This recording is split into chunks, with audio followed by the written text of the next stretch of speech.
हमारा जो पहले चैप्टर चल रहा था क्लास 9 और 10 के अकॉर्डिंग जो था पॉलिनोमियल्स, वो अपना ऑलमोस्ट कंप्लीट हो गया है। 9 और 10 दोनों के अकॉर्डिंग मैंने करवा दिया है।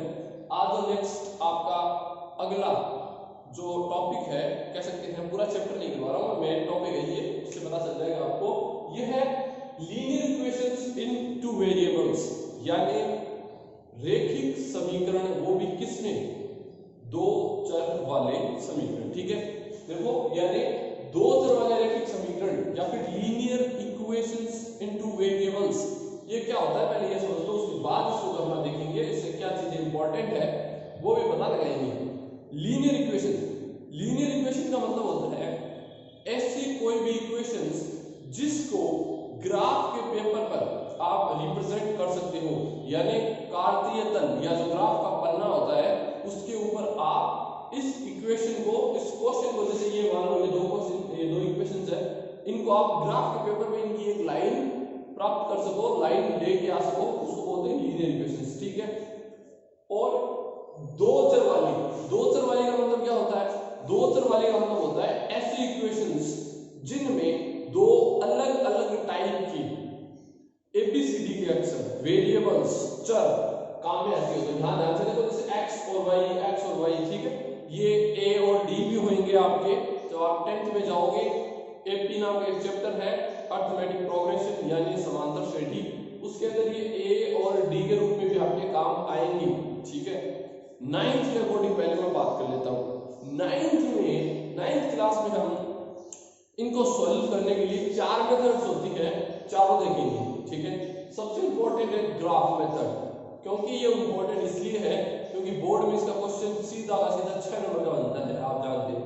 9th में भी है, हर बार आपके हाफ ईयरली हो या एनुअल एग्जाम हो, आपके क्वेश्चन आता है। ठीक है, उसके बाद ग्राफ मेथड के अलावा आपके पास तीन और मेथड होती है। ठीक है, जिसमें आपकी इलिमिनेशन मेथड यानी विलोपन विधि, दूसरी प्रतिस्थापन विधि, ठीक है, एस्टिमेशन मेथड, और उससे अगली सब्स्टिट्यूशन मेथड, ऐसे 3-4 मेथड होती है।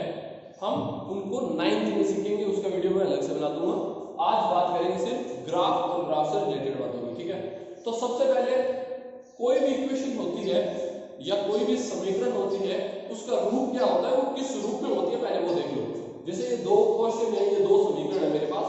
ठीक है, ये हमेशा इस रूप में पाई जाएगी, ध्यान रखना। ठीक है, रूप का आपको पता होना चाहिए, ये समीकरण रूप या इक्वेशन फॉर्म है। ठीक है, तो जैसे पहली इक्वेशन, ये मैं पहली इक्वेशन मान रहा हूं, ये दूसरी इक्वेशन है, तो पहली इक्वेशन इसकी तरह है, a1 x plus b1 y plus c1 equal to 0, यानी दूसरी तरफ 0 होना चाहिए, तब इक्वेशन फॉर्म मानेंगे हम। ठीक है, दूसरी होगी a2 x plus b2 y plus c2 is equal to 0, यानी इक्वेशन फॉर्म के दूसरी तरफ 0 होना चाहिए। सबसे पहली बात, अगर कोई नंबर है तो उसको इस साइड भेज दो, यानी ये जो इक्वेशन है अपना, यहाँ पर ये जो 8 है, ये 8, देखो अगर मैं इसको और इसको टैली करता हूँ, यानी दोनों को आपस में मैच करता हूँ, तो ध्यान से देखो, हमारा x और x मैच हो गया, तो x से पहले 2 किसकी वैल्यू बन गया, a1 की वैल्यू कितनी बन जाएगी, 2 बन जाएगी। ठीक है, प्लस प्लस मैच हो गया, y मैच हो गया, तो y से पहले कौन है, 3, यहाँ y से पहले कौन आ गया, b1, यानी b1 की जो वैल्यू है आपकी वो कितनी हो जाएगी, 3। ये अब यहाँ प्लस c है, आगे 0 है, लेकिन हमारे पास यहाँ इक्वल में 8 है, तो हम क्या करेंगे, इस 8 को इस साइड लेके आएंगे पहले, तो 8 इस साइड आएगा तो क्या बन जाएगा, -8, यानी अपना जो प्लस का c है, यानी c1 जो है वो क्या बन जाएगा, इसको इस साइड लेकर के ये -8 बनेगा। तो ये तीनों इक्वेशंस, यानी इसके तीनों a b c की वैल्यू फाइंड होगी। ऐसे ही मैं इसकी ओर निकाल देता हूं, ये इक्वेशन सेकंड, ये भी इक्वेशन सेकंड। देखो x से x मैच हो गया, x के पहले कौन है, कुछ नहीं, यानी कम से कम एक तो है ही है, तो a2 की जो वैल्यू है आपकी वो कितनी हो जाएगी, 1, और y से y मैच हो गया, प्लस b2 यानी b2, और फिर यहाँ पर कौन है, -2, ये आपका b की वैल्यू हो गई, और ये जो -3 इस साइड आएगा तो क्या बनेगा, +3, तो c2 की वैल्यू क्या हो जाएगी, +3। ये तीनों वैल्यूएशन हमने पता लगा ली है। क्लियर? अब मैं इन तीनों को पता क्यों लगाया पहले वो देख लेते हैं, क्योंकि क्या होता है कभी वो आपसे ये पूछ लेता है कि क्वेश्चन सॉल्व होगा या नहीं होगा, यानी क्वेश्चन के किस टाइप के सॉल्यूशन होंगे, यानी क्वेश्चन के हल किस टाइप के आएंगे, उत्तर कितने प्रकार के आ सकते हैं। तो देखो ये तीन इक्वेशन आपको ध्यान में रखनी है, इनसे आप पता लगा सकते हो। ठीक है, इनके बारे में बताऊंगा अभी। a1/a2 बराबर नहीं है b1/b2, यानी a1/a2 b1/b2 के इक्वल नहीं हो, तब क्या होगा? तब यूनिक सॉल्यूशन होगा, यानी अद्वितीय हल। ऐसा हल दोबारा नहीं हो सकता, सिर्फ एक ही बार हो सकता है। ठीक है, तो यहाँ पे पहले हम इन वैल्यूएशन को रख करके चेक करते हैं। a1/a2 यानी मैं अगर लिखता हूं, ये कोई सी भी इक्वेशन चेक कर रहा हूं एक बार, a1/a2, तो देखो a1/a2 यानी 2/1, 2/1 लिख सकते हैं एक बार। b1/b2 यहां लिख देता हूं b1/b2, तो b1 आपका हो गया 3 और ये -2। पहले हम दो को देखेंगे, ये a1/a2 b1/b2, तो क्या a1/a2 यानी 2/1 b1/b2 यानी 3/-2 के बराबर है। 2/1 और 3/-2 बराबर है क्या? बिल्कुल नहीं, यानी ये दोनों इक्वल नहीं है। देखो इनको काट भी सकते हो, अगर आप कट रहे हो सॉल्यूशन इसको सॉल्व कर सकते हैं हम, लेकिन यहाँ पे कोई कैंसिल नहीं हो रहा, कोई नहीं कट रहा, दो की टेबल से वैसे, तो ये दोनों क्या हो गए? बराबर नहीं है, यानी a1/a2 b1/b2 दोनों इक्वल नहीं है। तो क्वेश्चन क्या होगा? यूनिक सॉल्यूशन, अद्वितीय हल। अब ये अद्वितीय हल होता क्या है एक बार बता देता हूं। जैसे ये ग्राफ का पेपर है, हम आगे ग्राफ का क्वेश्चन करेंगे। जैसे ये ग्राफ का पेपर है, तो होएगा क्या कि जो पहली इक्वेशन है, पहला समीकरण है, इसकी मान लो एक लाइन गई ऐसे, ठीक है, और दूसरी समीकरण की लाइन गई ऐसे, तो ये दोनों देखो कटे कहां पर, कैंसिल कहां पर हुई? इस पॉइंट पर, यानी एक समीकरण इस तरह गया, दूसरा उसको काटते हुए छेद करते हुए निकल जाता है, तो ये एक ही जगह कट रहा है। आप सोचो अब ये इस तरफ जाएगा आगे, ये उस तरफ बढ़ेगा, ये इस तरफ बढ़ेगा और ये इस तरफ बढ़ेगा, ये चारों अलग अलग दिशाएं में जाएंगे। इस पॉइंट के अलावा ये कहीं पर भी नहीं कटने वाले आगे चल करके, तो सिर्फ एक ही जगह अद्वितीय जिसके जैसा दूसरा न हो, तो इस पॉइंट के जैसा दूसरा कोई और नहीं है, ये अद्वितीय हल है। ठीक है, उसी प्रकार मान लो कहीं पर आप a1/a2 b1/b2 और c1/c2 लेते हो, और तीनों में अगर c1/c2 और बराबर नहीं होता, ये सिचुएशन बन जाती है। मान लो ये दो तो बराबर है लेकिन c1/c2 बराबर नहीं है, तो क्या होगा? No solution. ये नो सॉल्यूशन क्या होता है वो देख लो ग्राफ पेपर पर। जैसे मान लो ये ग्राफ है, और मान लो कि ऐसे ही दो इक्वेशन है, दो सवाल हो गए, दो समीकरण हो गए। पहली की लाइन इस तरह की और दूसरी वाली की लाइन इस तरह की, यानी दोनों एकदम समांतर हैं, समांतर, दोनों समान दूरी पर है, समांतर लाइनें हैं, यानी ये दोनों, अगर दो लाइनें समांतर तो क्या वो कटेगी? कभी नहीं कटेगी, ये दोनों कभी नहीं कटेगी। इसका मतलब अगर वो कटेगी ही नहीं तो सॉल्यूशन क्या आएगा? कोई सॉल्यूशन नहीं होगा, कोई सॉल्यूशन नहीं, नो सॉल्यूशन। तो ये होगा आपका दूसरा डायग्राम। वैसे ही मान लो कोई दो क्वेश्चंस आई, उनका a1/a2 b1/b2 c1/c2 आपने निकाला भी है, और उसका अगर ग्राफ बनाते हो, अगर a1/a2 b1/b2 c1/c2 तीनों ही बराबर आ जाए, मान लो ये 1/2 हो गया, ये 1/2 हो गया, ये 1/2 हो गया, ठीक है, a1/a2 b1/b2 c1/c2 तीनों इक्वल है, तो क्या होगा?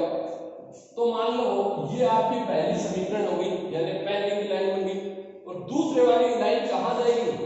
कहां जाएगी? क्या है? इनफिनिटी सॉल्यूशन, यानी अनंत हल। पहली लाइन ये है, दूसरी वाली लाइन भी एकदम इसके ऊपर ही होगी पूरी, यानी एक लाइन है उसके ऊपर एकदम ऊपर एक लाइन और होती है, तो वो दोनों कहां कट रही है? वो एक के ऊपर एक है, यानी वो एकदम से कट ही रही है, दूसरे को काट ही रही है। तो ये क्वेश्चन आपका सबसे इंपॉर्टेंट है, इसके क्वेश्चंस आपको ध्यान में रखने हैं, बोर्ड इसी के क्वेश्चन की पूछता है ज्यादा करके। ठीक है, तो ये मैंने बताया नो सॉल्यूशन, यूनिक सॉल्यूशन और कौन सा सॉल्यूशन होता है। अब हम इस क्वेश्चन को ग्राफ बना करके देखेंगे कि ये इस तरीके से कैसे कहां पर कटता है, वो भी देखना है। ठीक है, अब मैं इसको एक बार इरेज कर देता हूं और क्वेश्चन में एक बार यहां उतार देता हूं।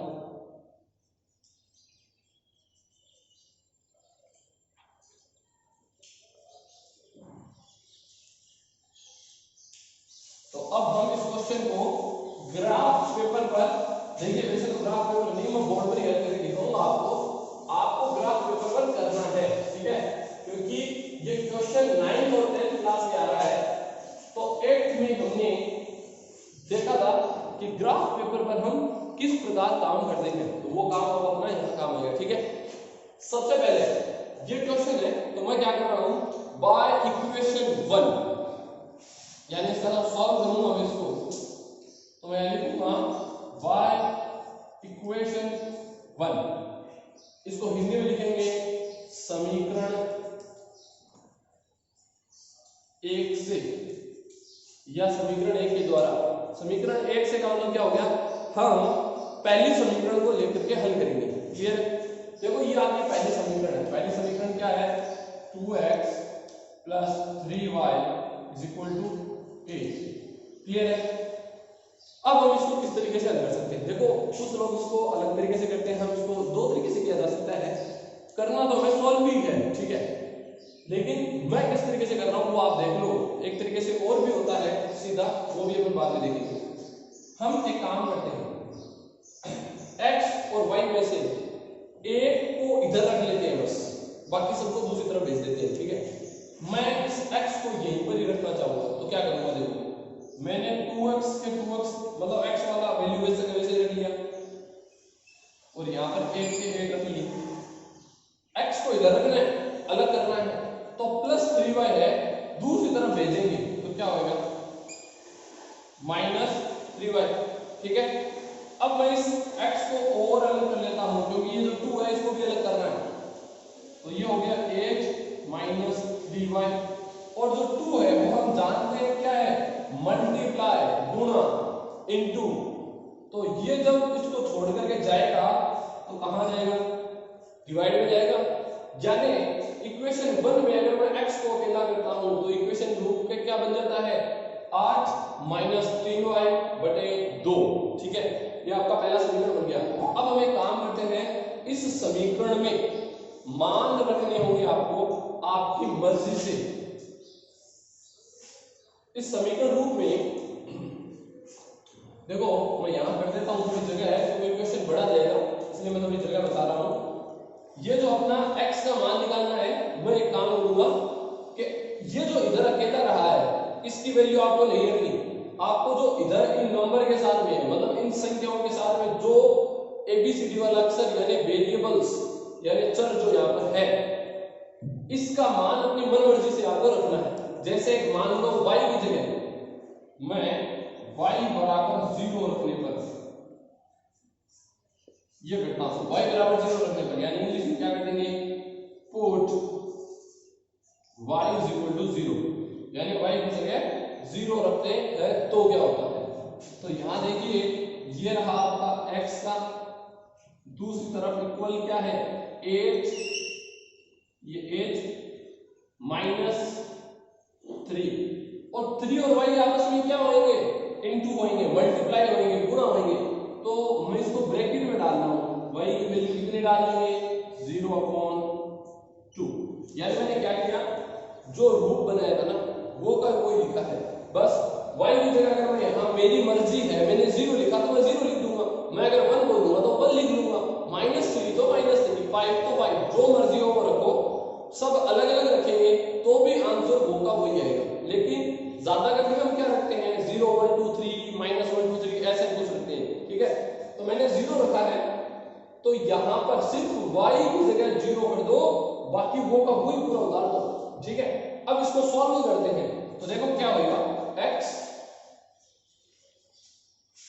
8, अब आप देखो कि 3 और 0 -3 और 0 को अगर मल्टीप्लाई, देखो ब्रैकेट का मतलब हमेशा होता है मल्टीप्लाई करना, गुणा करना, -3 और 0 को करेंगे, 0 को किसी से भी करो क्या बनता है, 0 ही बनता है, इसलिए मैं इसको हटा देता हूं, ठीक है, क्योंकि -0 बन गया, और बटे में कितने हैं 2, यानी 2 और 8 को अगर मैं काटता हूं 2 का भाग 8 में देता हूं तो कितनी बार जाएगा, 4 बार जाएगा। तो ये आपका इस तरीके से मैंने बना करके एक बार इसको सॉल्व कर दिया है। हमें कम से कम 2 बार तो करना ही होता है, लेकिन मैं आपको रिकमेंड करूंगा कि आप 3 बार करेंगे। ठीक है, 3 बार क्यों करेंगे इसकी हम लास्ट में चर्चा करेंगे कि 3 बार क्यों किया जाता है। आपको कम से कम 2 बार करना होगा। क्लियर? तो अब इस क्वेश्चन में मैंने y की जगह 0 रखा था। अब मान लो मैं y की जगह 2 रखता हूं, put y is equal to 2, यानी y बराबर 2 रखने पर, ठीक है, y की जगह जब 2 रखेंगे तो क्या होगा, इसी क्वेश्चन में इसको बार बार नहीं बनाना, एक बार बनाना है। अब वैल्यू रखते चलो। क्लियर? तो x मैं थोड़ा जल्दी कर रहा हूं क्योंकि अब ये इजी हो रहा है क्वेश्चन, आपने एक बार देख लिया वैसे ही करना है। तो देखो 8 माइनस 3 और y की जगह कितना रखना है, 2, और अपॉन में कितने रखने हैं, 2, यानी x की वैल्यू 8 और ये दोनों मल्टीप्लाई होंगे तो क्या बनेगा, -6 अपॉन 2, यानी x की वैल्यू कितनी आ गई, 2 अपॉन 2। 8 में से 6 गया, 2 बचा, ये दोनों आपस में कैंसिल हो गए तो x की वैल्यू कितनी बन गई, 1 बन गई। मैंने x का 1 मान और 2 मान निकाल लिए।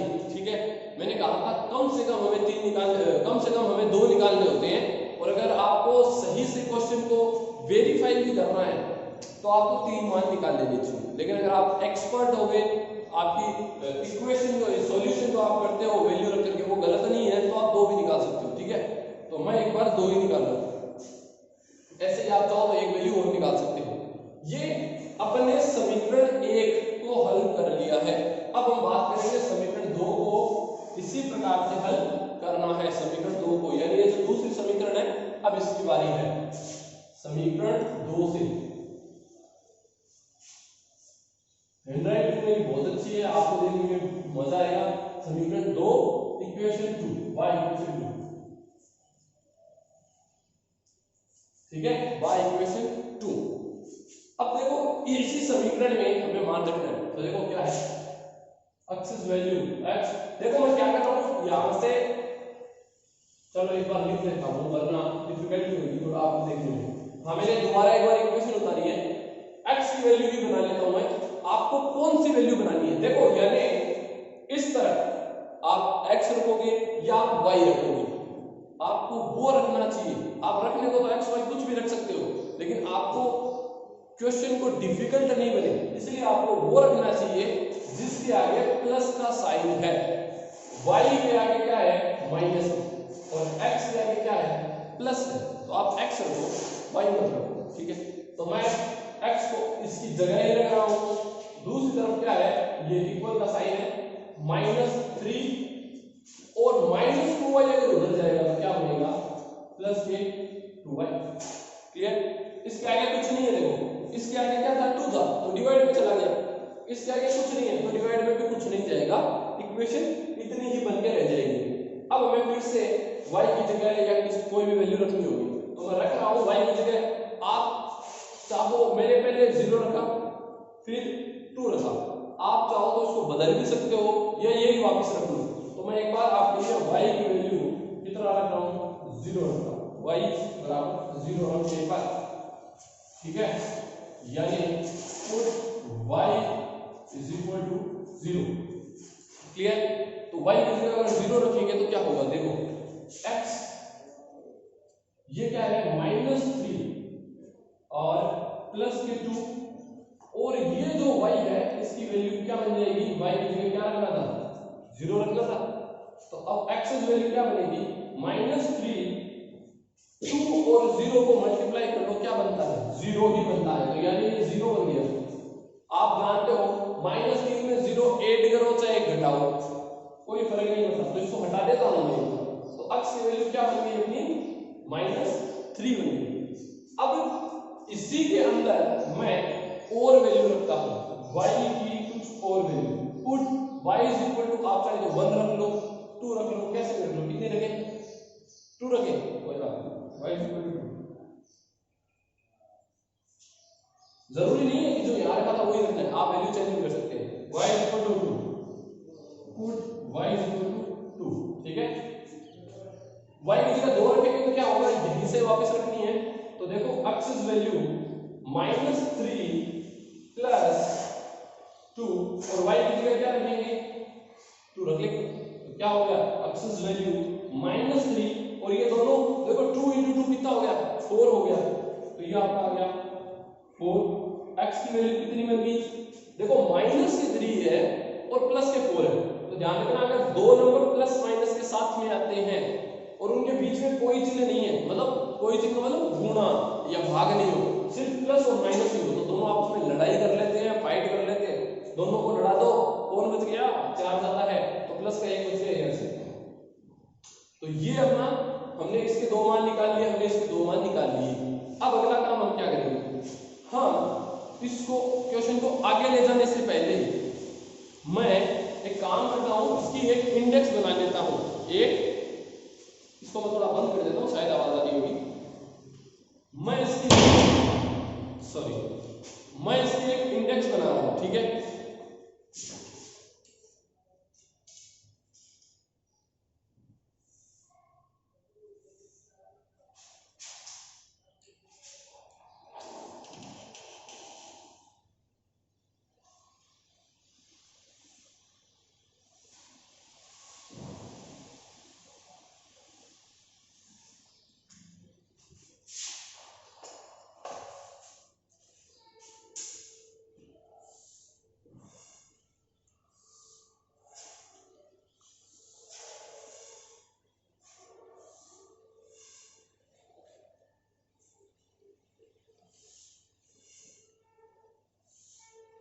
हाँ, तो देखिए मेरे पास तो एक जुगाड़ू स्केल थी, मैंने उस स्केल का यूज करके जुगाड़ से एक इंडेक्स बनाई है। ग्राफ भी इसी से बनाऊंगा। आपके पास अच्छी स्केल होगी घर पे और ग्राफ का पन्ना भी होगा, आप उसमें जबरदस्त अच्छा सा चित्र बना करके मेरे को भेज देना, ठीक है। अब इसको कैसे किया है, क्या करेंगे, देखो ये जो पहली जो इंडेक्स बनाई है ये मैंने समीकरण 1 के लिए बनाई है, यानी इक्वेशन 1 के लिए बनाई है। और ये वाली जो सेकंड बनाई है ये मैंने बनाई है इक्वेशन 2 के लिए, यानी ये है हमारी समीकरण 2 या फिर इक्वेशन नंबर 2 के लिए। कैसे करते हैं वो देखिए। मैंने क्या किया था, सबसे पहले मैंने y की वैल्यू 0 रखी थी, किसमें, इक्वेशन 1 में। तो इक्वेशन 1 में x और y 2 होंगे और इसमें भी x और y 2 होंगे और y की वैल्यू कितनी रखी है, 0। तो y वाले में क्या रखेंगे, 0। यानी मैंने जब y की जगह 0 रखा था तो x की वैल्यू सॉल्व करने पर कितनी आई थी, 4। तो जब y 0 रखा है तो x में कितने बनेंगे, 4। फिर y की जगह मैंने कितना रखा, 2, y की जगह 2 रखा। y की जगह जब 2 रखा था तो x की वैल्यू कितनी आई थी, 1। तो यहां पर x की वैल्यू कितनी हो जाएगी, 1। अब समीकरण नंबर 2 में देखिए क्या करना है। समीकरण नंबर 2 में हमने सबसे पहले क्या रखा था, देखो यहां वैल्यू बना करके यहां से रखा है, y की वैल्यू वही 0 ही रखी थी, तो 0 और x की वैल्यू ऑटोमेटिक कितनी बनी थी, -3। क्लियर। फिर मैंने y की वैल्यू 2 ही रखी थी और x की वैल्यू कितनी रह गई थी, 1। ये मैंने इक्वेशन को सॉल्व करके 2 इंडेक्स बना लिए, यानी ये जो इतना काम किया है ना, इसका पूरा का सारांश, पूरा का लास्ट का जो वैल्यूएशन है वो मैंने यहां निकाल लिया। यही मैंने काम किया। अब मैं क्या करूंगा, इसको मैं एक बार इरेज कर देता हूं। मेरे पास 2 इंडेक्स है,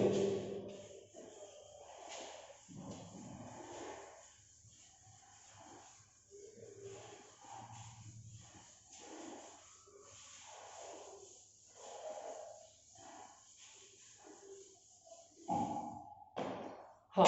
तो आगे बढ़ते हैं जुगाड़ू स्केल को काम में लेते हुए। देखिए ये जो 2 इंडेक्स है इसका हम ग्राफ पेपर पर हमें ग्राफ बनाना होता है, ठीक है। वहां पर भी कुछ सावधानी रखनी होती है, उसके बारे में अपन बाद में बात कर लेंगे। देखो ग्राफ के अंदर जो गहरी हरी वाली लाइन होती है उसके ऊपर ही आपको लाइनें खींचनी होती है ताकि क्वेश्चन गलत ना हो, सावधानी के लिए। अब इसको बोर्ड पे मैं कर रहा हूं, आप ग्राफ पेपर में करना, ठीक है।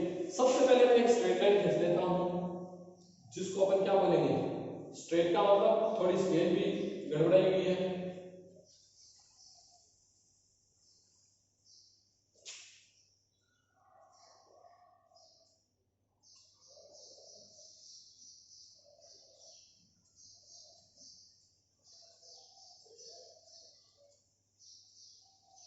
ये एक लाइन खींच ली मैंने, ये क्या है हम जानते हैं, जो सीधी वर्टिकल लाइन होती है, खड़ी लाइन होती है, उसको अपन बोलते हैं वाई एक्सिस। ये वाई वाली लाइन हो गई। अब इस तरफ मैं एक्स वाली लाइन खींच लेता हूं।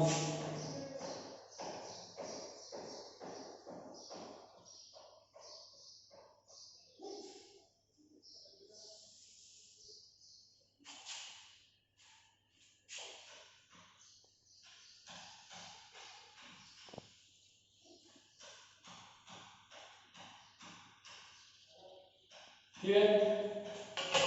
थोड़ा हो सकता है डायग्राम लेना हो संभव है, क्योंकि स्केल भी थोड़ी खराब थी, लेकिन फिर भी मैंने अच्छा ही बनाया है, जहां तक मैं बना सकता हूं। ये अपना एक्स एक्सिस है, ये अपना वाई एक्सिस है, तो इसको मैं लिख देता हूं क्या, एक्स एक्सिस। इसको मैं लिख सकता हूं एक्स एक्स, और इंग्लिश में इसको लिखेंगे एक्स एक्सिस।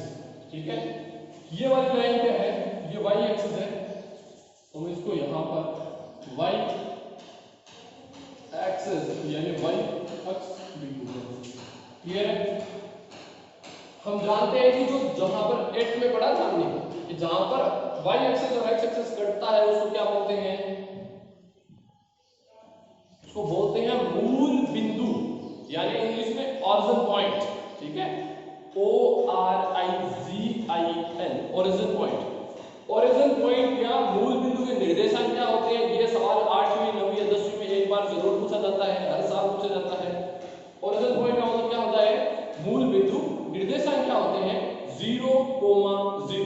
ठीक है, अब इसको क्या करेंगे, ये ओरिजिन हो गया यहां पर 1 2 3 4 और 5, ये x के प्लस के नंबर आते हैं इस साइड, और इस तरफ क्या आते हैं x के माइनस वाले, यानी ये -1 ये वाला, ये जो लाइन लगाई है ना मैंने -2, ये -3 भी है, ये -4 है, ये -5 है, यानी ये जो वैल्यू मैंने लगा रखी है, लाइनें लगा रखी है, ये सब इन नंबर को रिप्रेजेंट करती है, ये एक नंबर लाइन की तरह ही है ये। अब इस पॉइंट से ऊपर की तरफ y प्लस का होगा, यानी 1 यहां लिख देता हूं 1, ये माइनस नहीं, ध्यान रखना ये लाइन है, ये 1 है, ये 2 है, ये 3, ये 4, ये 5, और इस पॉइंट ओरिजिन से मूल बिंदु से नीचे माइनस के होते हैं, यानी ये -1 -2 -3 -4 -5 और -6। क्लियर?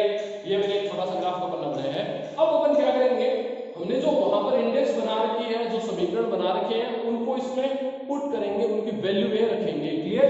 तो देखो ध्यान से, यहां पर क्या लिखा हुआ है, x की वैल्यू 4, y की वैल्यू 0, यानी x की वैल्यू 4 और y का मान 0। तो देखो x की लाइन ये है, इसमें x का मान 4 कहां रहेगा, तो देखो यहां पर तो माइनस है, इस तरफ प्लस है, यानी ये x का मान 4 है इस पॉइंट पे। ठीक है, x का मान 4 हो गया, y का कितना है 0। जब y का 0 होता है तो आपको जहां आप हो वहीं आपको रख लेना है, यही आपका पॉइंट खुद ही हो गया, ये 4 के 4 है। ठीक है, क्योंकि x की वैल्यू तो 4 है, y का 0 है, तो 0 होता है, तो देखो ये y की वैल्यू है, इनमें यहां पर +1 2 3 है, यहां पर ही 0 है, 0 के सामने आना चाहिए बस। आगे देखो, x की वैल्यू 1, y की वैल्यू 2, x की वैल्यू 1, ये 1 है यहां पर, y की वैल्यू y की वैल्यू कितनी है 2 यहां, यानी ये x का 1, ये y की 2, और ये दोनों आपस में अगर मैं इनको ऐसे बढ़ा देता हूं, आपके पास तो ग्राफ का पन्ना होगा, उसके अंदर आपको नहीं बढ़ाना है, क्यों, क्योंकि आपके पास ग्रीन वाली लाइनें जो होती है हरे वाली, वो आपस में इनको दिखा देगी, ये 1 के सामने है और इधर से 2 के सामने है, तो ये अपनी पहली समीकरण जो थी 4 और 0, 1 और 2, ये बन गई। हमें इन दोनों को अच्छे से ज्वाइन करना है। अगर 3, मैंने बताया था ना 3 वैल्यू भी निकाल सकते हैं, 3 निकालते तो क्या होता, यहाँ पर 2 वैल्यू के साथ में 1 वैल्यू यहाँ रह जाती, और यहाँ पर उसके सामने, मतलब ये एक देखो ऐसे लाइन बन गई, आपको दिख रहा होगा, अगर मैं इनको ज्वाइन कर लेता हूँ तो एक लाइन बनेगी, तो वैसे ही एक तीसरा पॉइंट भी आ जाता इसके सीध में, ताकि ये तीनों जुड़ जाए।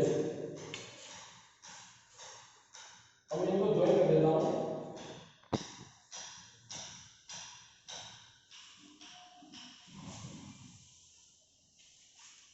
ये मैंने इनको ज्वाइन किया, ये अपने क्या है इक्वेशन 1, यानी समीकरण 1। आप चाहे तो इसको इक्वेशन 1 या वो लिख सकते हो इसको, ठीक है। ये अपने पहली समीकरण हो गई। ऐसे ही दूसरी वाली क्या है, दूसरी में क्या है भाई, x की वैल्यू -3, y की वैल्यू 0, x की वैल्यू -3, y की 0, तो यही हो गया ना, ये आपका पहला पॉइंट। फिर x की वैल्यू 1, y की वैल्यू 2, तो ये रहा x की वैल्यू 1, y की वैल्यू 2, यानी यही पॉइंट इसमें भी है, यही पॉइंट इसमें भी, यानी इसको और इसको भी मिला दो ऐसे।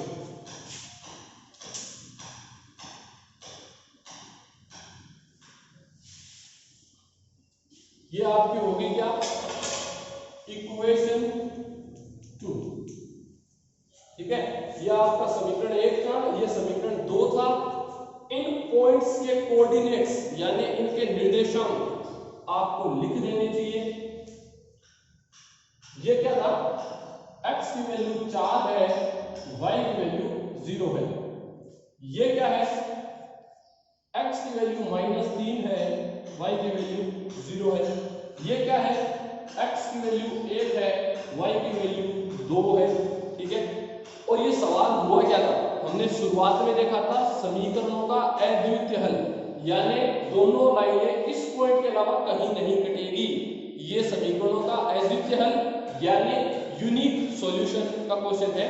तो आपको यहां नीचे या साइड में आपको लिख देना है, equations have unique solution this, ठीक है। यहाँ पे हिंदी मीडियम समीकरणों का अद्वितीय हल, तो मैं यहाँ पे एक बार हिंदी में लिख देता हूं, समीकरणों का अद्वितीय हल।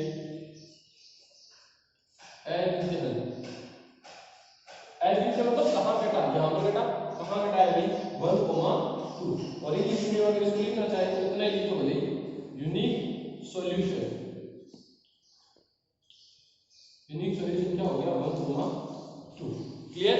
आपको पैमाना या स्केल भी लिखनी होती है, वो भी आप चाहो तो मैं आपको बता देता हूं, स्केल या जिसको हिंदी में पैमाना बोलते हैं। इन क्वेश्चन के लिए ज्यादा आपको दिक्कत नहीं है, एक में अलग अलग पैमाना होता है।